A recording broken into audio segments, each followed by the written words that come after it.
अस्सलाम वालेकुम। आज का जो टॉपिक है वो सॉल्वेंट एक्सट्रैक्शन है। उसके नेम से ही मेंशन है कि किसी सॉल्वेंट के थ्रू किसी चीज़ को एक्सट्रैक्ट करना किसी चीज़ में से। अभी यहाँ पे हम इसकी सबसे पहले डेफिनेशन को स्टडी करते हैं, हमने सब के सब पॉइंट्स को स्टडी करेंगे, ठीक है। सबसे पहले अगर पॉइंट की बात की तो डिफाइन है, देन प्रोसीजर, एग्जांपल है, और व्हाई यूज, क्यों इससे इस्तेमाल क्यों किया जाता है, सॉल्वेंट एक्सट्रैक्शन क्या हमें देता है, हेल्प क्या करता है हम लोग। नेक्स्ट डिस्ट्रीब्यूशन लॉ, हम सॉल्वेंट एक्सट्रैक्शन के ऊपर डिस्ट्रीब्यूशन लॉ कैसे लगाते हैं, डिस्ट्रीब्यूशन लॉ क्या कहता है सॉल्वेंट एक्सट्रैक्शंस के अंतर्गत। इसके बाद जो है इसकी एग्जांपल देखेंगे कि लॉ को किस तरीके से एग्जांपल के ऊपर अप्लाई किया जाता है। नेक्स्ट हम इनके सेपरेशन स्टडी करेंगे। यहाँ पे स्टार लगाया इट मींस एफएससी का जो टॉपिक है वो यहाँ तक कंप्लीट हो जाएगा। बाद की जो चीज़ें हैं वो सारी की सारी आपको अच्छे से एक्सप्लेन करने के लिए जो है ये करवाई जाएंगी, ताकि आपको सॉल्वेंट एक्सट्रैक्शन का एग्जैक्टली पता चल जाए कि असल में है क्या है। अभी देखते हैं सबसे पहले इसकी डेफिनेशन के। डेफिनेशन में वो कहते थे removal of a solute,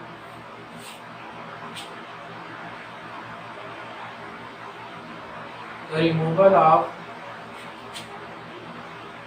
solute, solute को रिमूव करना from solution bye shaking it with the solvent, एक solvent in which the solute is more soluble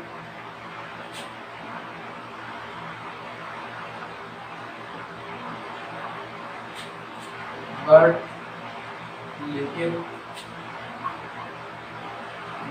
the solvent not mixed with the solution।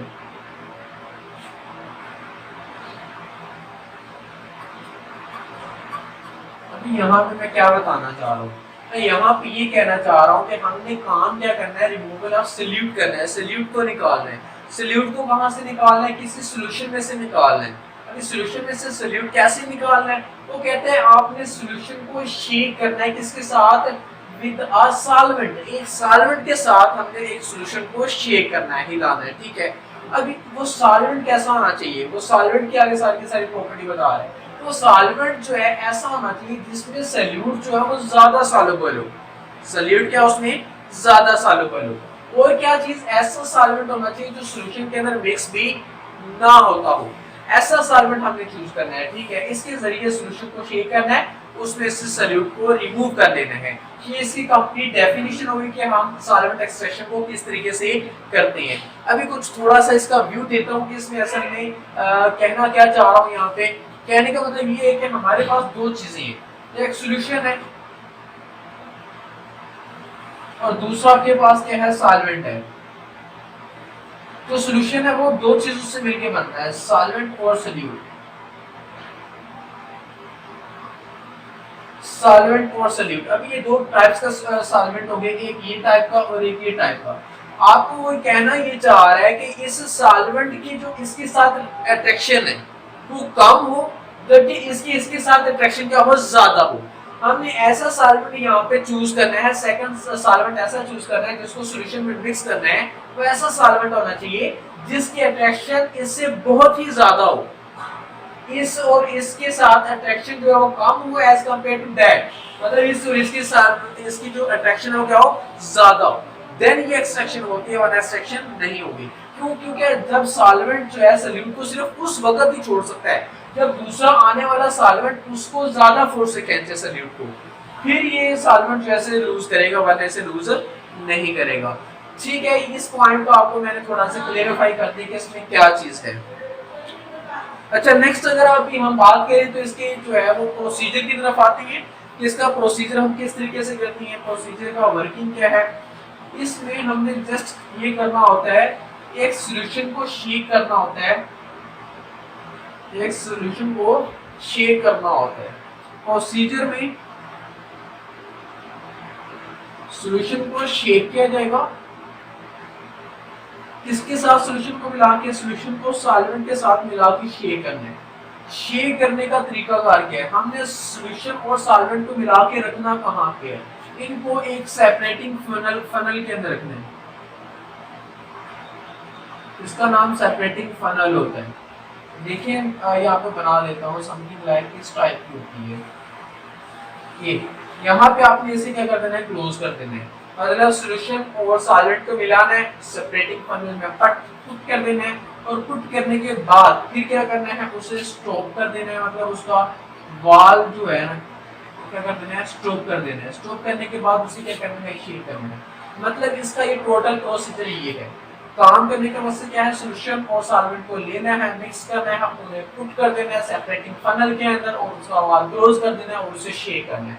ये complete procedure असल में यही होता है। Shake करने के बाद वो ऑटोमेटिकली ये काम होता है कि सॉल्यूट जो है वो सॉल्यूशन में से सॉल्वेंट दूसरे सॉल्वेंट की तरफ ट्रैवल कर जाता है, जिसमें हम उसे सेपरेट कर लेते हैं।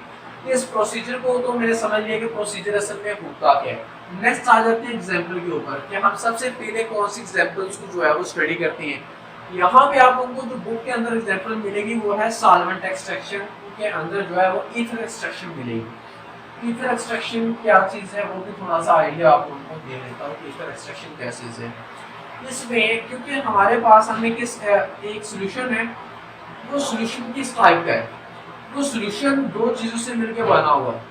वाटर, वाटर के साथ उसके साथ एक ऑर्गेनिक कंपाउंड्स हैं, कुछ ऑर्गेनिक कंपाउंड्स उसके अंदर सिंथेसाइज्ड हो चुके हैं, पैदा हो चुके हैं।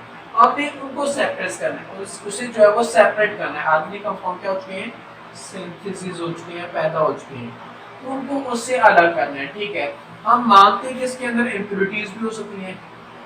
इम्प्योरिटीज जो है वो समथिंग लाइक साल्ट वगैरह हो सकती है, साल्ट वगैरह कोई भी इनऑर्गेनिक कंपाउंड, जैसे हम क्या नाम देते हैं, इनऑर्गेनिक कंपाउंड हो सकती है कोई भी, इनऑर्गेनिक कंपाउंड हो सकती है। मतलब सॉल्यूशन एक ऐसा, आपके पास एक सॉल्यूशन है, सैंपल है, उसमें तीन चीजें मोस्टली आप लोगों को देखने को मिल सकती हैं। वाटर एज अ सॉल्वेंट है, और ऑर्गेनिक कंपाउंड सिंथेसाइज्ड हो चुके हैं, और इन्हें हमने एक्सट्रैक्ट करना है, इन्हें हमने क्या करना है, एक्सट्रैक्ट करना है। ठीक है, और जबकि उसमें इनऑर्गेनिक इम्प्योरिटीज जैसे कि साल्ट वगैरह भी चीजें उसमें मौजूद है सॉल्यूशन के अंदर। अभी हम ऑर्गेनिक कंपाउंड को किस तरीके से उसमें से एक्सट्रैक्ट करेंगे, तो इसको एक्सट्रैक्ट करने के लिए जो हम फेनोमेना इस्तेमाल करते हैं वो है ईथर एक्सट्रैक्शन का। क्या हम ईथर के जरिए उससे एक्सट्रैक्ट करते हैं। अभी ईथर को ही क्यों यूज किया गया, क्यों यूज किया गया, ये माइंड में रखिए कि जो ऑर्गेनिक कंपाउंड्स होते हैं, जो सिंथेसाइज्ड होती हैं ऑर्गेनिक कंपाउंड्स होती हैं, वो क्या होती हैं असल में, वो नॉन पोलर्स होती हैं। वो क्या होती हैं, नॉन पोलर। और आप लोगों को ये आइडिया होगा कि पोलर चीज ही पोलर में डिसॉल्व होती है, और नॉन पोलर के अंदर। और जो ईथर है वो भी एक किस्म का नॉन पोलर है। ईथर जो है वो भी क्या है, एक नॉन पोलर है। इट मींस हमने काम ये किया, इसमें पोलर कौन सी चीजें हैं, ये भी पोलर है, ये भी पोलर है। इट मींस वाटर इम्प्योरिटीज के साथ रहेगा, लेकिन ये जो ऑर्गेनिक सिंथेसिस हो चुकी है, इसको ईथर डिसॉल्व कर लेगा। मतलब ईथर इसे डिसॉल्व कर लेगा, और डिसॉल्व करने के बाद जाहिर बात है ना तो ईथर वाटर के अंदर डिसॉल्व होगा, क्योंकि ये पोलर है, वो क्या है, नॉन पोलर है, इसलिए वाटर और ईथर एक दूसरे के अंदर डिसॉल्व नहीं होंगे। अभी कुछ आइडिया आप लोगों को देता हूँ यहाँ पे एक सेपरेटिंग फनल बना के, ताकि आपको कुछ आइडिया हो जाए कि इसमें होने क्या जा रहा है, इसमें क्या प्रोसीजर होने जा रहा है, उसके बारे में थोड़ा सा आइडिया देता हूँ। ऐसे थोड़ा सा रेज करता हूँ। सॉल्यूशन में ये मैंने चीजें बता दी, कौन कौन सी चीजें हैं, ये सारी की सारी चीजें एक सॉल्यूशन में मिलेंगी। अब सॉल्यूशन के अंदर मैंने ये चीजें भी बता दी, कौन कौन सी पोलर है, कौन कौन सी नॉन पोलर है। इसके अंदर हमने एक ईथर ऐड कर देना, ठीक है। ईथर जो चीज है वो एक नॉन पोलर है। नॉन पोलर कौन कौन सी दो चीजें, एक ये और एक ये। जो नॉन पोलर्स है वो आपस में डिसॉल्व हो जाएंगे, वो आपस में क्या हो जाएंगे, डिसॉल्व हो जाएंगे। अब ये जो सॉल्यूशन था, ऐसे मैंने एक सेपरेटिंग फनल में लिया, यहाँ पे एक सेपरेटिंग फनल है, मैंने यहाँ पे इसे दे दिया, यहाँ पे क्लोज कर दिया। यहाँ पे सबसे पहले क्या था, ये सॉल्यूशन था। सॉल्यूशन में सारी चीजें बता चुका हूँ कौन सी। अभी ऊपर से मैंने ईथर को ऐड कर दिया, ईथर को ऐड किया, ईथर की लेयर यहाँ पे बनी। लेयर एक दूसरे के अंदर डिसॉल्व नहीं होगी, क्योंकि वो ईथर है, वो नॉन पोलर है, जबकि ये पोलर है सॉल्यूशन, ठीक है। इसलिए वो एक दूसरे के अंदर डिसॉल्व नहीं होगी। फिर क्या करना है, इसको यहाँ से क्लोज कर देना है। क्लोज करने के बाद इसे शेक करना है। इसे जब शेक करेंगे तो ज्यादा से ज्यादा जितने भी ऑर्गेनिक कंपाउंड्स होंगे इस सॉल्यूशन के अंदर वो इसके साथ इंटरेक्ट करेंगे, नॉन पोलर के साथ इंटरेक्ट करेंगे। ये मैंने बताया कि ईथर है, ईथर जो है वो ऑर्गेनिक कंपाउंड को ज्यादा लाइक करेगा क्योंकि ये भी नॉन पोलर है और जबकि ये भी क्या है, नॉन पोलर है। दोनों के दोनों नॉन पोलर्स आपस में एक दूसरे के अंदर डिसॉल्व हो जाएंगे। मतलब यहाँ पे जितने भी ऑर्गेनिक कंपाउंड्स होंगे ज्यादातर, सारे नहीं कह सकते, कुछ कुछ रह भी सकता है, लेकिन ज्यादातर जितने भी मॉलिक्यूल्स हैं वो ज्यादातर किसमें चले जाएंगे, ईथर के अंदर जो है वो चले जाएंगे। इस तरीके से हमने एक नया सॉल्वेंट लिया था, उसके अंदर वो आके जमा हो गए, मतलब नया सॉल्वेंट लिया था, उसके जरिए हमने क्या कर लिया, इस सॉल्यूशन में से ऑर्गेनिक कंपाउंड जो सिंथेसाइज हुए थे उन्हें एक्सट्रैक्ट कर लिया, निकाल लिया गया इसमें। फिर क्या होगा, जब इसमें चलेंगे तो फिर हमने इसे वाल को ओपन करना है। ओपन करने के बाद इस लेयर को यहाँ से इतना लेयर को निकाल लेना है, बाकी जो बचेगा वो सारा का सारा ईथर, ये बाकी जो बचेगा सारा का सारा ईथर प्लस क्या होगा, ये ऑर्गेनिक कंपाउंड होगा। फिर हमने क्या करना है कि ईथर को वेपोराइज कर लेना है, क्योंकि ईथर इजीली वेपोराइज हो जाता है, इससे वेपोराइज कर लेना, बाकी क्या बचेगा, जस्ट ऑर्गेनिक कंपाउंड्स यहाँ पे बच जाएगा। इस तरीके से हमने ये क्या किया काम, ईथर के जरिए किसी भी दूसरे सॉल्वेंट के जरिए हमने एक सॉल्यूशन में से किसी चीज को, उसके सॉल्यूट को एक्सट्रैक्ट कर लिया, क्योंकि वो एक सॉल्यूट ही था, ऑर्गेनिक कंपाउंड उसमें जनरेट हो चुका था। हमने उसमें से सॉल्यूट को क्या कर लिया, एक्सट्रैक्ट कर लिया with the help of another solvent जो कि ज्यादा सोलुबल था उसके अंदर। ठीक है, अब इसमें मैंने क्या चीज बताई, मैंने एक पॉइंट बोला था कि सारा का सारा ऑर्गेनिक कंपाउंड उसमें नहीं जाएगा, ज्यादातर चला जाएगा, कुछ ना कुछ मॉलिक्यूल, एक या दो मॉलिक्यूल लाजमी यहाँ पे रह जाएंगे। तो हमने काम क्या करना है, हमने ये वाले जो प्रोसीजर है ये कई टाइम्स अप्लाई करना है, और कई टाइम्स अप्लाई करने के लिए हमें क्या करना पड़ेगा, हमें ये करना पड़ेगा कि ईथर की अमाउंट स्मॉल से स्मॉल लेनी पड़ेगी, ईथर की अमाउंट स्मॉल लेनी पड़ेगी, मतलब थोड़ा सा पोर्शन में इस्तेमाल करना पड़ेगा, फिर थोड़ा सा इस्तेमाल कर लें, फिर थोड़ा सा इस्तेमाल कर लें। इससे ये होगा कि ज्यादातर जितना भी ऑर्गेनिक कंपाउंड उसमें मौजूद है वो मोस्टली ज्यादातर निकल जाएगा। ठीक है, इसमें ये चांसेस बहुत ही ज्यादा इसमें पॉसिबल होती है। ये अभी पॉइंट जो है ये एक बताता है, एक डिस्ट्रीब्यूशन लॉ बताता है, क्योंकि अभी मैंने आपको बताया कि सॉल्यूट सारा का सारा उसमें कन्वर्ट नहीं हुआ।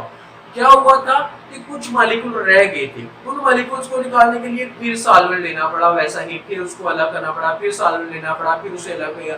इट मींस एक सॉल्यूट अपने आप को डिस्ट्रीब्यूट करता है, जिसके अंदर दो सॉल्वेंट्स के अंदर अपने आप को डिस्ट्रीब्यूट कर देता है। भला कि मान लेते हैं कि एक के पास ज्यादा दूसरे के पास कम जा रहा है, लेकिन करता डिस्ट्रीब्यूट ही है वो। ठीक है, तो इसमें इस पॉइंट को क्लियरिफाई करने के लिए नेक्स्ट जो पॉइंट है वो हमारा डिस्ट्रीब्यूशन लॉ के मतलब था, वो डिस्ट्रीब्यूशन लॉ था। ये डिस्ट्रीब्यूशन लॉ क्या है, डिस्ट्रीब्यूशन लॉ क्या हमें बताता है, असल में ये जो पार्ट्स अभी मैंने क्लियर किया है कि एक सॉल्यूट अपने आप को डिस्ट्रीब्यूट करता है, वो डिस्ट्रीब्यूशन लॉ हमें बताएगा। उससे पहले एक मैं पॉइंट आपको थोड़ा सा बताना चाहता हूँ कि व्हाई यूज, इसे इस्तेमाल क्यों किया जाता है, सॉल्वेंट एक्सट्रैक्शन क्यों इस्तेमाल किया जा रहा है, असल में इसकी क्या जरूरत पड़ी है। इस पॉइंट को बहुत अच्छे तरीके से मैं क्लियर करूंगा। आप लोगों ने फिल्ट्रेशन पढ़ा है, आप लोगों ने क्रिस्टलाइजेशन पढ़ा है, ये दोनों मेथड इसके अंदर अप्लाई क्यों नहीं हो सकते, इन कंपाउंड्स के लिए अप्लाई क्यों नहीं हो सकते। असल में ये जो सॉल्वेंट एक्सट्रैक्शन मोस्टली हम करते हैं ये उन सब्सटेंस के लिए करते हैं जो कि वोलेटाइल है और थर्मली क्या है, अनस्टेबल है। अभी बात सुने, क्रिस्टलाइजेशन में हम क्या करते हैं, सैचुरेटेड सॉल्यूशन तैयार करने के लिए कोटेड करते हैं, गर्म करते हैं, तो गर्म करने में जो अनस्टेबल है वो तो स्टेबल ही रहेगा, दैट्स ऑल, इसलिए वो नहीं किया जा सकता। इसके बाद बात आ जाती है सब्लिमेशन की। सब्लिमेशन में क्या होता है, सब्लिमेशन में आपको पता है कि हम क्या करते हैं, सब्लिमेशन में हम उसे हीट सप्लाई कर देते हैं, वहां पर भी हीट आ गई, वो भी अप्लाई नहीं किया जा सकता, क्यों, क्योंकि वो थर्मली अनस्टेबल है। तो ये उन कंपाउंड्स के लिए सॉल्वेंट एक्सट्रैक्शन इस्तेमाल किया जाता है जो कि थर्मली क्या होते हैं, अनस्टेबल होते हैं। ये पॉइंट माइंड में रखें कि वो क्यों नहीं इस्तेमाल किया जा सकते, ये किसके लिए इस्तेमाल किया जाता है, ये इस्तेमाल उनके लिए किया जाता है, उन कंपाउंड्स के लिए इस्तेमाल किया जाता है जो थर्मली अनस्टेबल होते हैं, जो हीट के ऊपर स्टेबल नहीं रहते। यहाँ पे हमने कोई हीट का काम नहीं किया, हमने जस्ट शेक किया, ठीक है, तो स्टेबल रहेगा, लेकिन जब हीट आएगी देन वो अनस्टेबल हो जाएगा। इस पॉइंट को आप माइंड में रख लें। इसके बाद हम बात कर लेती हैं कि वाई यूज का तो बता दिया, अभी मैं बात करता हूँ डिस्ट्रीब्यूशन लॉ क्या है। डिस्ट्रीब्यूशन लॉ की सबसे पहले डेफिनेशन को क्लियर करते हैं, इसकी डेफिनेशन क्या कहती है, डेफिनेशन की तरफ आ जाती है इसकी। मैंने पहले बता चुका हूँ कि एक सल्यूट जो है वो अपने आप को डिस्ट्रीब्यूट करता है, एक सल्यूट अपने आप को क्या करता है, डिस्ट्रीब्यूट करता है किनके अंदर, between the two immiscible liquids, दो इमिसिबल लिक्विड्स के अंदर।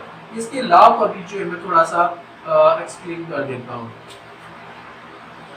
The solute distribute itself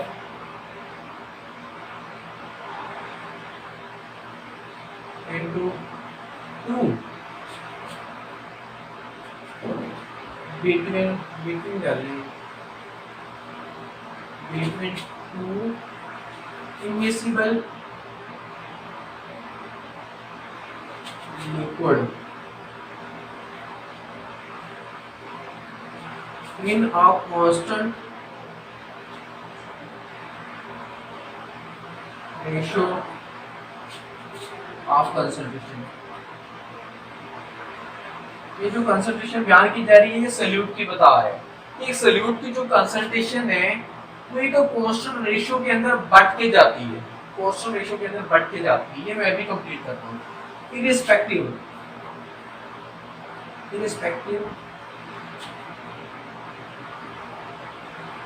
amount of solute added,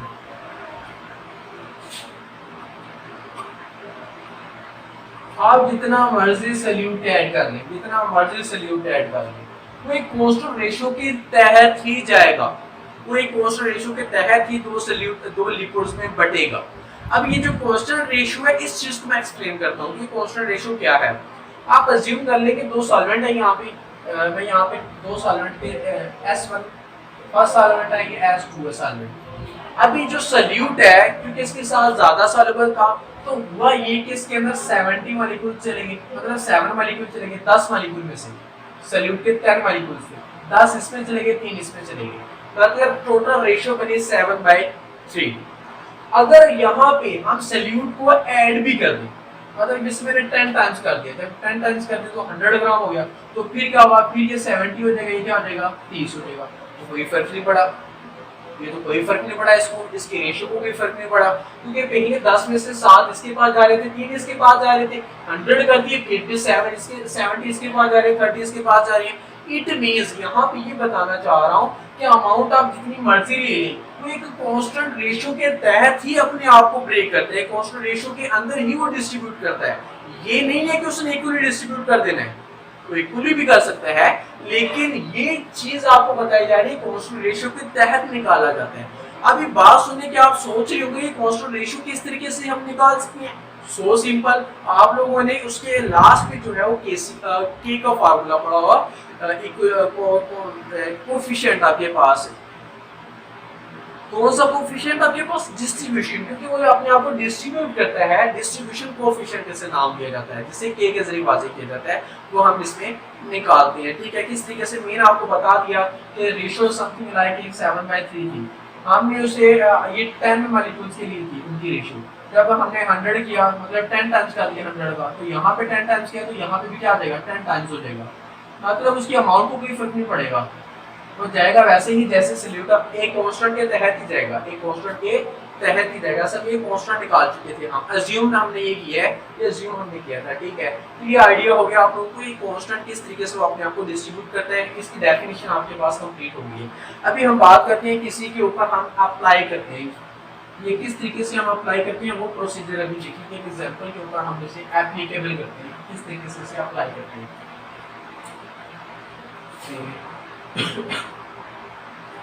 इसकी अप्लाई जो है यहाँ पे अभी हम देखते हैं, इसका लास्ट पॉइंट है एफएससी के पॉइंट का example of law distribution study करेंगे। ये एग्जांपल ऑफ लॉ, लॉ यहाँ पे जो है वो डिस्ट्रीब्यूशन लॉ ही है, जो कि एफएससी के अंदर आप लोगों को स्टडी करवाया जाएगा। इसमें क्या चीज़ है, इसमें ये चीज़ है कि हमने वाटर लेना है, वाटर के साथ आयोडीन जो था एक सल्यूट है जो कि हम एक्सट्रैक्ट करना चाहते हैं, लेकिन आयोडीन को सबसे पहले डिसोल्व करवाना पड़ेगा वाटर में। क्यों डिसोल्व करवाना पड़ेगा, क्योंकि ये एक नॉन पोलर है जबकि ये क्या है पोलर है। ठीक है, एक दूसरे को डिसोल्व नहीं करेंगे, तो डिसोल्व करवाने के लिए मुझे यहाँ पे वाटर के साथ पोटेशियम आयोडाइड लेना पड़ेगा। तो ये एक सोल्यूशन हो गया कंप्लीट, मतलब वाटर के साथ पोटेशियम आयोडाइड लिया, ठीक है, और फिर क्या करना है, यहाँ पे जो दूसरा सॉल्वेंट है वो CCl4 है, मतलब CCl4 ये दूसरा सॉल्वेंट है, ठीक है। अभी हमने काम क्या करना है, इसके आयोडीन में जब इसके अंदर डाला जाएगा तो क्या होगा, आयोडीन में इसके अंदर डाला जाएगा तो समथिंग लाइक ये काम होने वाला है, क्योंकि वहाँ पे दो ही आयंस जो है वो प्रोड्यूस होंगे। ये जब चीज़ आयोडीन से रिएक्ट करेगी तो इसमें चेंज हो जाएगी, ये चीज़ आप लोग को जो है ये समथिंग लाइक ये चीज़ दिखाई देगी वहाँ पे, ये ट्राईआयोडाइड के अंदर चेंज हो जाएगा ये, और साथ में पोटाशियम प्लस आयन ये दिखाई देगा। मतलब ये जब ये आयोडीन को इसके अंदर ऐड किया जाएगा तो उस तो आपने इसमें चेंज करेगा, इस चीज के अंदर चेंज करेगा, करना शुरू कर देगा, वो सारा का सारा उसमें चेंज नहीं करेगा, वो कुछ ना कुछ इसके साथ दोबारा रिएक्ट करके इसके अंदर भी आता जाएगा। मतलब उस सॉल्यूशन के अंदर आप लोगों को जो चीजें मिलने वाली हैं वो तीन टाइप्स की किस्में हैं आपके पास। वहाँ पे K+ साइंस भी मिलेंगे, K+ के बाद जो है वो I2 आयंस भी मिलेंगे, I2 आयंस के बाद I3 आयंस भी मिलेंगे, I3 आयंस के बाद जो है जब ये चीजें आप लोगों को वहाँ पे देखने को मिलेंगे, ठीक है। तो इन चीजों को आपने सॉल्यूशंस के अंदर जो है वो अटेन किया हुआ, मतलब आपके पास जो water plus iodine potassium iodide और साथ में आयोडीन को जब इसके अंदर ऐड किया जाएगा देन जो चीजें मिलेंगी वो ये वाली तीन चीजें। अभी इन वाली चीज़ों में से हमने काम ये करना है कि आयोडीन को वहाँ से एक्सट्रैक्ट करना है, आयोडीन को वहाँ से निकालना है। तो निकालने के लिए क्या करना पड़ेगा, क्योंकि आयोडीन एक नॉन पोलर है तो नॉन पोलर स्पीशीज लेनी पड़ेगी। कौन सी नॉन पोलर है, CCl4 एक नॉन पोलर स्पीशीज, ठीक है। अभी देखेंगे हमारे पास जो सेपरेट था यहाँ पे सेपरेटिंग फनल में, उसमें मोस्टली तीन चीज़ें थी, ये सॉल्यूशन जो तैयार किया उसमें तीन चीज़ें थी, यहाँ पे जिन पे ऊपर निशान लगा दिए वो तीन चीज़ें थी, उनके साथ वाटर भी है, साथ जाहिर बात है वाटर मौजूद है वहाँ पे, ठीक है। वाटर की बात जब यहाँ पे हमने क्या चीज़ डाली, यहाँ पे CCl4 डाल रहे हैं, CCl4 जब CCl4 डाला जाएगा तो यहाँ पे वाटर में से इन तीन चीजों में से ये जो चीज है नॉन पोलर वो वहां से निकल के इसमें जाना शुरू कर देगी, CCl4 के अंदर जाना शुरू कर देगी, ठीक है, CCl4 के अंदर जाना शुरू कर देगी। माना कि जब इसके अंदर सॉल्यूशन बनाया तो ये चीज अमाउंट ज्यादा थी, लेकिन जब वो अपने आप को ब्रेक डाउन करके CCl2 जो है उसमें कम होगा तो जाहिर बात है ये रिवर्स में आना शुरू कर देगी। मतलब ये ज्यादा अमाउंट पहले थी, मानते ये ज्यादा अमाउंट थी, जब वाटर प्लस पोटेशियम आयोडाइड और आयोडीन को जब डिसोल्व किया तो ये मानते कि ज्यादा अमाउंट में था, वाटर के अंदर डिसोल्व था, लेकिन जब CCl4 को डाला जाएगा तो क्या होगा, वो उसके अंदर जो मौजूद आयोडीन है कम अमाउंट में उसे एक्सट्रैक्ट कर लेगा, जिसकी वजह से दोबारा जो है इसके अंदर चेंज होना शुरू हो जाएगा। मतलब इसमें काम ये होने वाला है कि ये जो है ये ब्राउन कलर जो था, ये सारा का सारा ब्राउन कलर यहाँ पे आप लोगों को दिखाई देगा, ये सारा का सारा ब्राउन कलर था पहले। जब ये ब्राउन कलर जब CCl4 को ऐड किया तो क्या हुआ कि इसमें से जो ट्राईआयोडाइड है वो इसकी कमी होने की वजह से दोबारा इसमें आना शुरू कर दिया, रिवर्स में आना शुरू कर दिया, जिसकी वजह से ब्राउन जो है वो किसमें चला जाएगा, फैट ब्राउन कलर में चला जाएगा, फैट ब्राउन कलर में। और CCl4 की जो कलर गैस था वो किस कलर में चला जा रहा है, वो पर्पल कलर में चलता जा रहा है, क्योंकि आयोडीन का जो था वो एक पर्पल कलर होता है, वो पर्पल कलर में यहाँ पे दिखाई देगा, मतलब पर्पल कलर से यहाँ पे आना शुरू कर देगा, जिसकी वजह से हम इसे शेक करते रहेंगे तो ये कम्प्लीटली एक ऐसा स्टेज है कि जहाँ पे फैट ब्राउन जो है वो कलर चेंज नहीं करेगा, पर्पल कलर अपना कलर चेंज नहीं करेगा, हम कहेंगे ये एक डायनामिक इक्विलिब्रियम स्टेट है। इसके अलावा जो है सॉल्यूट अपने आप को डिसॉल्व नहीं करेगा, ऊपर नीचे जाएगा जरूर लेकिन इक्विलिब्रियम में जाएगा, ठीक है। फिर हम काम क्या करेंगे कि इसमें से इस चीज को अलग कर लेंगे, ऊपर वाली चीज को अलग कर लेंगे, ठीक है। ये एक प्रोसीजर हो गया। इस प्रोसीजर के बाद हम इनमें से निकालते हैं coefficient, equilibrium constant, distribution constant. Distribution constant क्या था, जैसे मैंने आपको बताया था कि 7/3 that is a distribution constant, एक अज्यूमिक वैल्यू बताई थी कि एक जो है एक सॉल्वेंट के अंदर 7 मॉलिक्यूल जा रहे हैं, दूसरे में 3 के हैं, that is a distribution constant, ठीक है। इस तरीके से आपके पास क्या आएगा, एक डिस्ट्रीब्यूशन कांस्टेंट आएगा, उनकी वैल्यूज को देखते हुए कैसे निकालना है वो देखेंगे। इसमें ये है कि आपने देखना है आयोडीन किसके अंदर, इन CCl4 और साथ में यहाँ पे ट्राईआयोडाइड आयन इसके अंदर इन वाटर, ये वाटर में कितने, तो इस चीज को देखते हुए, इनकी कंसंट्रेशन को देखते हुए हमें क्या करना है, डिवाइड करना है। डिवाइड करने के बाद जो फ्रिक्शन लास्ट पे आने वाली है उस फ्रिक्शन को हम नाम देते हैं डिस्ट्रीब्यूशन कोफिशिएंट।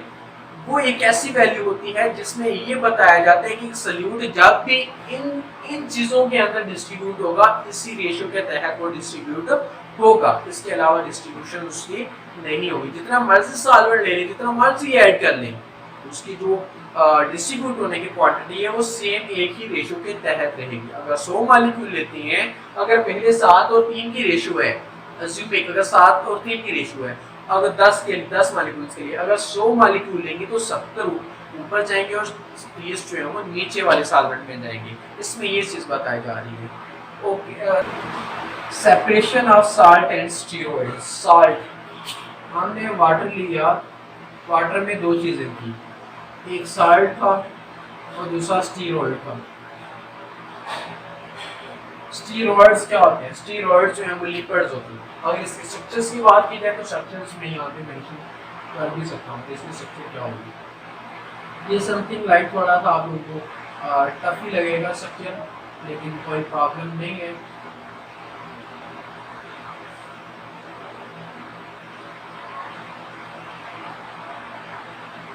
मैं बना दूंगा।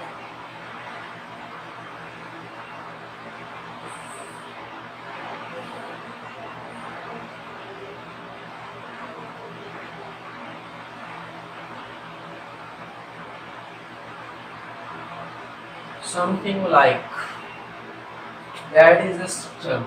ये क्या चीज है? एक नॉन पोलर है, ये माइंड रखना। और जो साल्ट होते हैं वो क्या है? पोलर है। तो हमने वाटर क्या है? ये भी पोलर है। मतलब वाटर में से साल्ट को इतनी आसानी से अलग नहीं कर सकते जितना कि इसको अलग कर सकते हैं, क्योंकि पानी के अंदर इतनी सॉल्युबल नहीं है। ठीक है, अब इस स्टीरॉयड को अलग करने के लिए हम क्या इस्तेमाल कर सकते हैं? ईथर इस्तेमाल कर सकते हैं। कैसे? क्योंकि यहाँ पे हमने क्या लिया, एक जो सेपरेटिंग फनल लिए, उस सेपरेटिंग फनल में दो चीज़ें, यहाँ पे जो सोल्यूशन लिया है उसमें कौन कौन सी चीज़ें? वाटर है, स्टीरॉयड है और साथ में क्या है? साल्ट है। ठीक है, अब स्टीरॉयड क्या चीज़ है? नॉन पोलर है। हमने कोई ऐसी चीज़ ली जो कि नॉन पोलर है, यहाँ ईथर ले लिया हमने और ऊपर से बंद कर दिया। शेक किया, शेक करने के बाद क्या होगा? ये नॉन पोलर, ये नॉन पोलर आपस में क्या हो जाएंगे? डिसॉल्व हो जाएंगे एक दूसरे के अंदर। जब एक दूसरे के अंदर डिसॉल्व हो जाएंगे तो क्या होगा कि स्टीरॉयड यहाँ से उठ के यहाँ पे जाना शुरू कर देगा, जिसकी वजह से इसके अंदर डिसॉल्व हो जाएगा। बाद में हम सेपरेटिंग फनल के जरिए यहाँ से इसे अलग कर लेंगे। मतलब इतना अलग कर लेंगे, यहाँ पे ईथर के अंदर स्टीरॉयड जो है वो कलेक्ट हो जाएगा। अभी देखिए एक सैंपल ही था जिसमें एक स्टीरॉयड था, समथिंग लाइक ऐसा। अभी देखिए इस मिक्सचर में से हमने क्या किया है? एक्सट्रैक्शन की है। क्या किया? सेपरेशन की है स्टीरॉयड की। साल्ट, वाटर, स्टीरॉयड था, उसमें से स्टीरॉयड को हमने अलग कर लिया। मतलब हमारे पास एक सैंपल दिया जाता है, उसमें से हमने सैंपल्स की सेपरेशंस के लिए भी सॉल्वेंट एक्सट्रैक्शन को इस्तेमाल करते हैं। ये मेन प्रोसीजर इसका यही था। अभी नेक्स्ट हम बात कर लेते हैं कि अगर यहाँ पे 3 किस्म की आ गई चीजें तो फिर हम कैसे इसे एक्सट्रैक्ट करने वाले हैं। यहाँ पे अभी हम एग्जांपल लेते हैं इसकी, बेंजोइक एसिड 1,4-डाइब्रोमोबेंजीन, समथिंग लाइक क्लोरोएनालिन। अभी पहले बेंजोइक एसिड का फार्मूला लिख लेते हैं। क्या है बेंजोइक एसिड? ये बेंजोइक एसिड का फार्मूला है ये। और जबकि बेंजोइक एसिड के बाद में इसका फार्मूला लिखता हूँ 4-क्लोरोएनालिन का।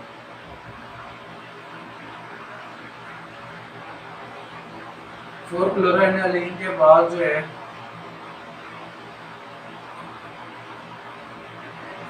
एनालिन के बाद जो है मैं 1,4-डाइब्रोमो,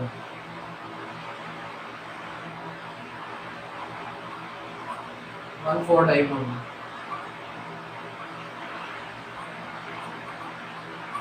बेंजीन। ये दो फार्मूले मैंने यहाँ पे जो है वो लिए। अभी ये सैंपल का एक सैंपल में ये तीनों चीजें थी। यहाँ पे एक सैंपल मैंने रख दिया बात क्लास के अंदर, ये सैंपल है। इस सैंपल में ये तीनों चीजें हैं। ये इन तीनों चीजों को मैंने अलग करना है। With the help of solvent extraction. Solvent extraction के जरिए मैंने सैंपल में से ये तीनों की तीनों चीजें क्या करनी है, अलग करनी है। अभी इनके फंक्शंस को देखें, कुछ आइडिया हो जाएगा। कैसे आइडिया हो जाएगा?